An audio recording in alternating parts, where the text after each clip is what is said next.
South China Sea tensions could result in Beijing launching military action against the US, an expert has warned. The US and China have been battling for supremacy in the disputed waters as Beijing ramps up its military ambitions in the South China Sea. Washington has for years stepped in to help neighboring Asian countries who have been threatened by China's military. This has included more patrols of US warships, which experts have warned could lead to accidental conflict. Professor Oriana Schuyler Mastro from Georgetown University told the Council of Foreign Relations in June how the situation in the South China Sea could unravel. She said, "He think there are some factors that show if China cannot achieve its goals, de facto control of the South China waters, it could escalate. The US could act more assertively, leading to aggression on the part of China. It's possible that China will come to the conclusion that the diplomatic way of dealing with the situation isn't working. That with new power projection capabilities, military power for the first time. Lastly, you could see China taking military action, such as seizing islands of kinetic action against US vessels in the South China Sea waters." This warning echoes the sentiment made by expert Professor Carrie Brown when the US had tensions with the Soviet Union.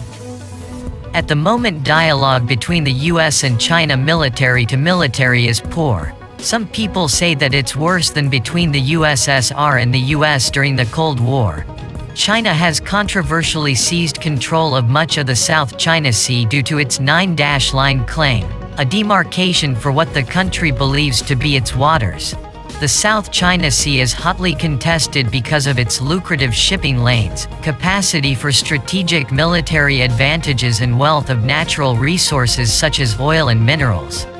At the center of this disagreement are various island clusters such as the Spratly Islands and the Paracel Islands.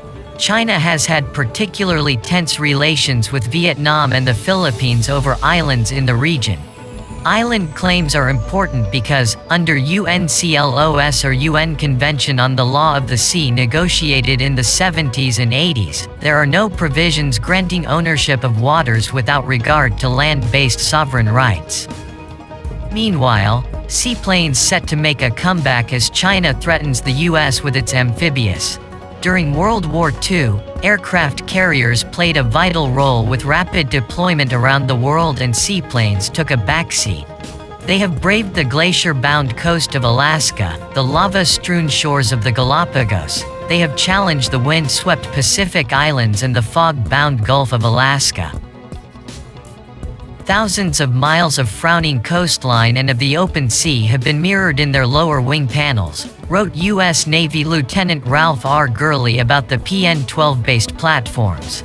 As the world moved away from seaplanes as military artillery, China developed one of the biggest seaplanes, a G600 Kunlong, roughly translating to fish dragon.